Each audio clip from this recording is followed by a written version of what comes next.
May mga tao nga taliwala pa man sa ilang apan sa panglawas. Apan wala sila na-discourage sa kinabuhi. Sanglit na nangita silang pamaagi aron may ikasustenir sa ilang pangadaw-adlaw nga panginahanglan. Pero unsa una lang, imbes kay naningkamot na ka, apan daw kuhaan pa ka sa imo nga panginabuhian. Kining atong nakatagdang interbyuhon karon, usa siya ka-blind kun buta. Apan naningkamot da nga magmasahe aron maka-income. Pero subok pabalandungon nga ang maong panginabuhi ang nawala kaniya. Apan taliwala niini, nag-transfer siya sa pagkanta diha sa kadalanan. Adiya atong pagnaon ang atong pakighinabi ngadto na kang Sir Alan Binayon. Toda Sir Alan na unsa na kakadugay sir nga kaning kanta no? Nya kaning imuhang nga panginabuhi karon sir unsa na kakadugayan? Kuan sugod man ko 2017 last kibali talitapos sa 2017 hangtod karon 2024 murag naa na sa mga pito ka magpito na katuig gapit. Pero prior ka sir kuan ni pagkatakanta asa litod ka kanta sa una sa kuan ko kaning Mercury Drug sa una dito bito sa main gyud nga Mercury Drug. Mercury Drug sa Divisoria. Okay sa Divisoria. Unya nahawa naman mi dito. Dili na ko magpirmihan sa kuan. Kining Dilib Grocer sa Crustal Rizal. Kining deal sa mga butungan bitaw. Naay convenience store diha nga Dilib ang iyang kuan pangalan nga convenience store. Dayon mag-atuan sa ko kung Sabado or Domingo dito sa Gaisano Pugon sa may TH dapit bito sir. Dito ko kanang buntag. Ug naapo ko dinhi sa kuan Colombia usahay kining Colombia nga kuanan sa mga accessories sa computer.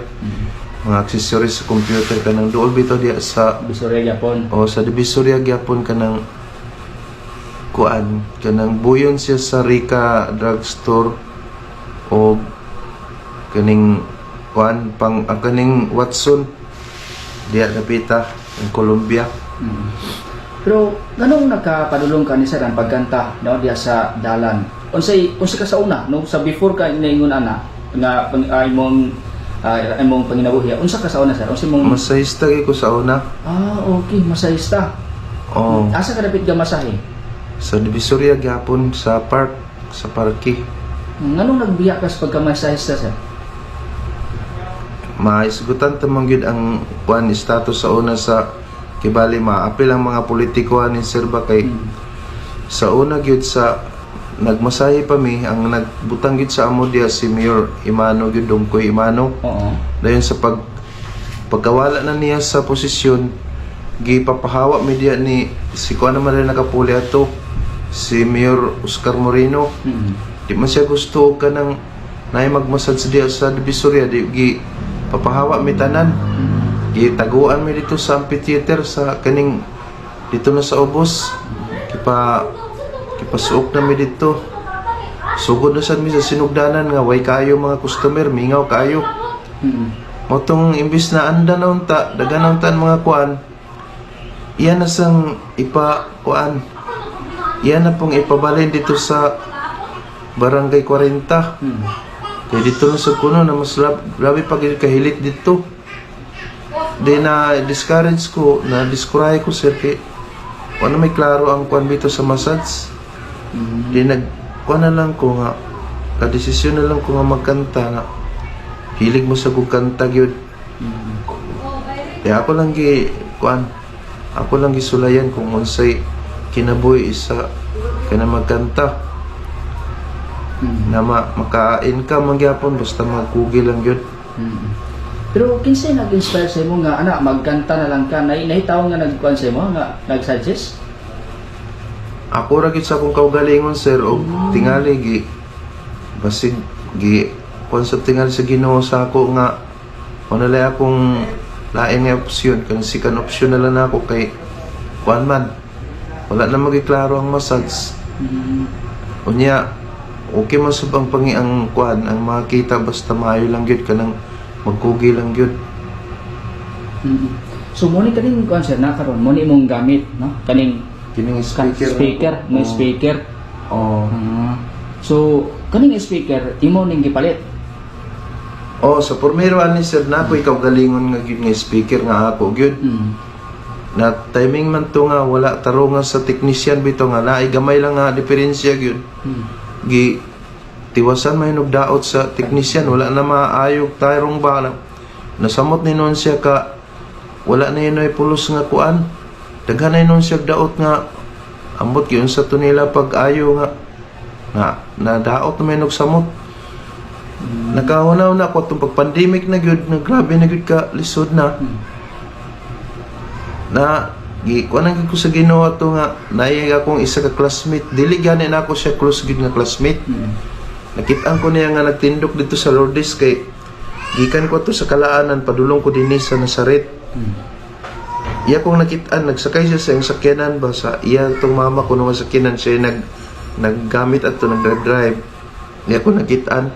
Iya kong gihunungan gipasakay ko niya nang musta siya sa ako kung usa na akong kahimtang daw niya asa ko. Nagpahatod ko diri sa Nazaret din. Mao nang ako siyang gitug-anan nga pandemic man samot gyud nga di na gyud ta ka kon sa masaya ni wala na gyud mga customer nga makuha nato kay pandemic naman gyud.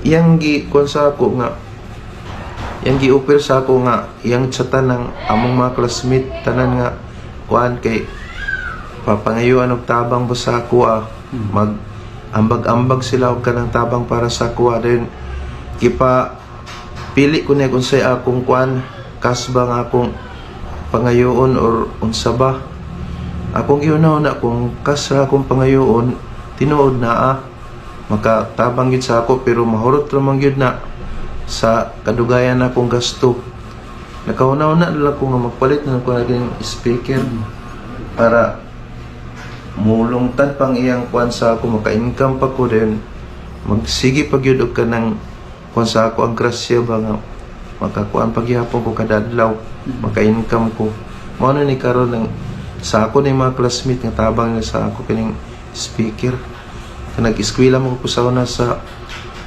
kuan Cagayan de Oro National High School dito mga classmate ako to sila sa high school nakatabang sa kuha pero sir sa wala pa ka niabot dire sa Cagayan asa gid mo tag-asa mo kaganak gyud dyan taga Surigao City gyud ko Surigao pila edad nimo nga nihawa kag Surigao kuan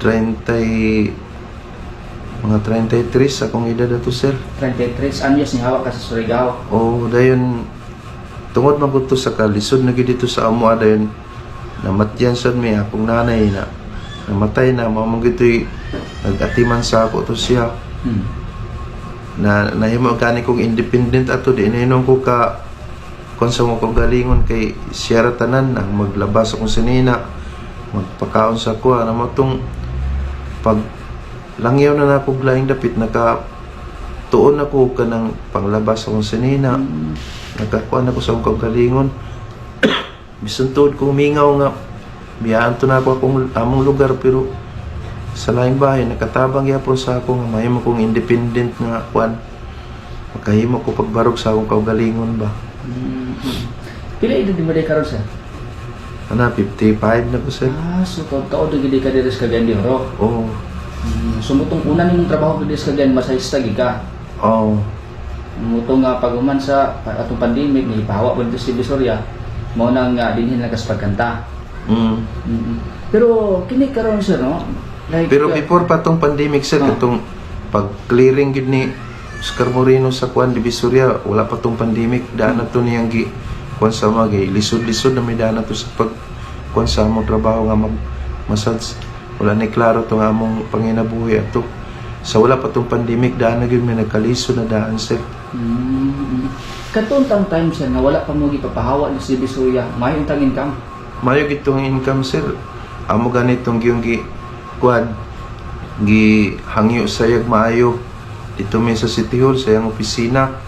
Nagpakuan pa gyud mi, nagpa signature campaign pa gyud mi sa among mga customer nga nag-support sa amo nga ang among panginabuhi ilang gi suportaran ba nga kuan mutabang sila sa amo, makatabang sila sa amo dayon makahatag sab og kabibo sa Divisoria kay mudaghan man ang tao dito kung naing ana nga mga activity daghan ang mag-standby nga mga tao lahi ra sa kanang wala na kay activity dito ang makita nimo dito puro nila mga rugby boy na lang mga wanay klaro nga kuan ang Divisoria mingaw kaayo.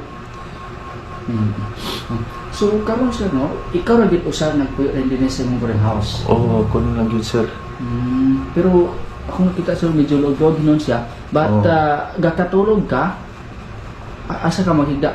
Kining naay karton bitaw diri sir. Okay. Kay Kining patungod ko sa ceiling fan. Oh. Kay dito gud sa kwarto, layo kayo ang katauran sa ceiling fan, murag habog kay dito ang kuan.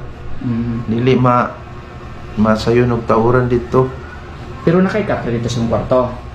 Nakuha na po ng katrisa kanang guba-guba. Karon sa sukad nga niya ga kanta na ka no diya sa kadalanan, ga masahe ga massage gyapon ka or wala na?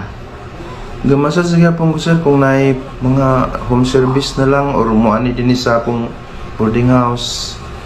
Pwede sab nga mo dawat ko din yung kuan. Ako mga kliyente nga magpamasahe. Pila po'y kuan mo? Like usa ka tao pila may bayad pod na pumasahe? Kung sa home service na mo, 500 yun na siya whole body sir. Pero kung dinhira pananglitan mo, ani din sa ako, pwede ra din ni kuan. Katunga lang 250 sir ang kuan. Ang whole body din ni nako. Dayon kuan sub mo accept sub ko og mga partial nga kanang masad sa kanang mag-ingkod bito sir mga partial lang. Half lang, half body. Half body mga 100 ana. 125 ana. So at least mga kuan gyapon duha grabe dubli pa ning kamot kini mo sir no? Kanta mo sa ka. Pero ito sir, pwede po na mo may balance sir, kanus ka na kani imuhang kahintang karon sir, sugat pa na ka diadto or nalay trahedya nga nahitabo sa kanay nga na karon? Na-trahedya gid ni siya sa kuan pag edad na akong 2 years old na tipdas ko. Gitipdas ko ato. Kanya lalagi hanawa nga ako mga ginikanan sa buhaton. Magmutuo lang sila ka ng mga kuan sa mga binisaya. Isa na lang ang mga herbal ilang gamiton. Okay naman ang herbal unta kung apilan ka ng pagkuangyod, pagbantay na wala man pud ko na bantayan og maayo. Di na nakuangyod ang akong kuan ato, ang akong sakit na hinayak pud sa akong lawas ba na naapektahan na gyud din na akong mata.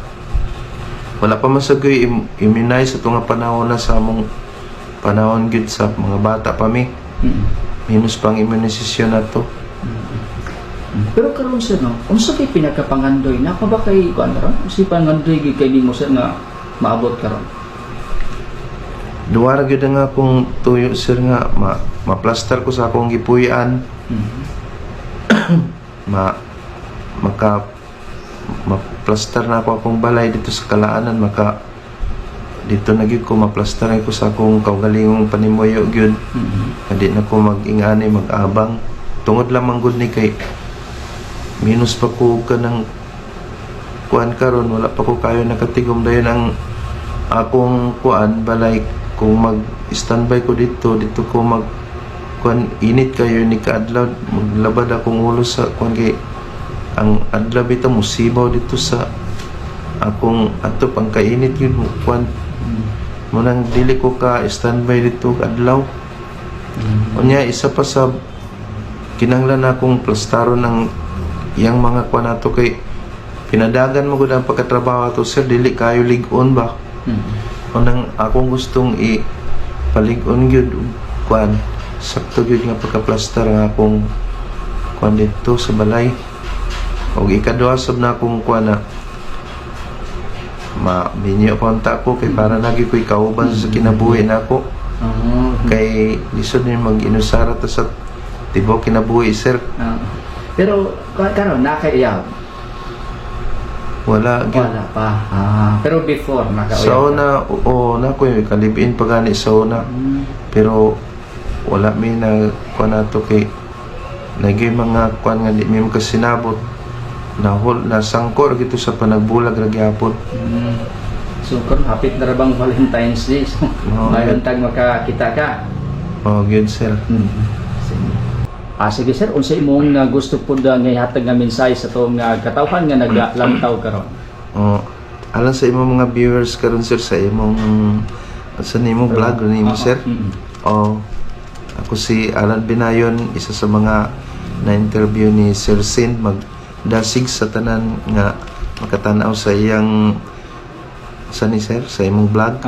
O nga unta di ninyo wadon ang inyong kadasig sa kinabuhi, di ninyo wadon ninyong paglaom kay usay ako makuan o dili kay usahay kanunay gyud ako madungog sa mga balita nga daghan kayong naghikog unsay mga problema nila nga kana kompleto gyud sila, wala sila'y kapansanan sa ilang panglawas, pero ilang gyapong gireject ang ilang kinabuhi nga nagkuan sila, nagtubok sila, naghikog sila, ilang palabi ang kamatayon kaysa magpakabuhi sila.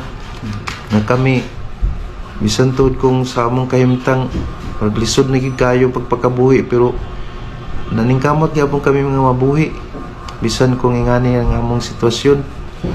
O nang akong idasig sa inyong tanan nga ayaw ninyo tuguti nga maabot mo sa punto nga ingana ang inyong pagabuhaton, inyong desisyon sa kinabuhi kay digid maayo nga ang kinabuhi nga gigasa sa ato sa Ginoo, ato yunong usikan, ato yunong palabiyon na yun nato nga mamatay kaysa magpakabuhi. Unya daghan pa unta ang mga maayong butang nga ato makabuot sa atong kinabuhi kaysa mamatay ta nga wala na gyud tay kung asa ta padulong nga human sa atong kamatayon. Manang padayon ta sa atong kinabuhi, pagpakabuhi dayon di nato wadon ang kadasig, kanunay ta magsimba, kanunay ta magampo, kanunay ta mag-uban-uban sa mga tao nga aduna po'y kadasig sa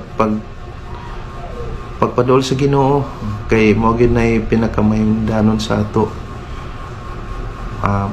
Walang niya akong ikasulti o hinaot nga ang tanan bisang ginagmay lang ang mga mensahe, pero modulot unta sa atong kasing-kasing nga atong tagaan o importansya. Salamat.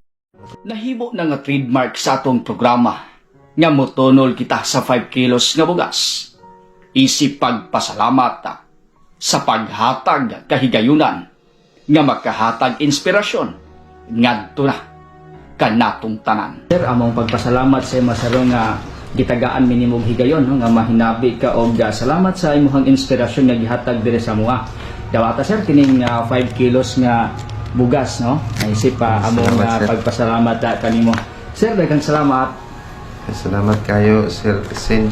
Daghang salamat inyong nabati ang atong pakikinabi ngadto kang Sir Alan Binayon. Kamusag nga man naglantaw karon, amo pud mong giawhag ug nanghangyo kami diha kaninyo nga basin aduna kamoy mga kaila nga mga tao nga susama kang Sir Alan nga magkahatag inspirasyon kanato nga mga maglantaw. Paki-comment lamang ang iyahang pangalan sa comment section. Hangtod sa sunod higayon, kini na lamang si Zen Kahatol. Daghang salamat. Sa kanunay, kita nagtuo ang pag-asinso ni Buhigala, pag-asinso usab sa atong nasona. Buot sabton kung tabangan nimo ang imong kaugalingon nga moasinso sa malawang nga mitapang ka nga moasinso ang Pilipinas.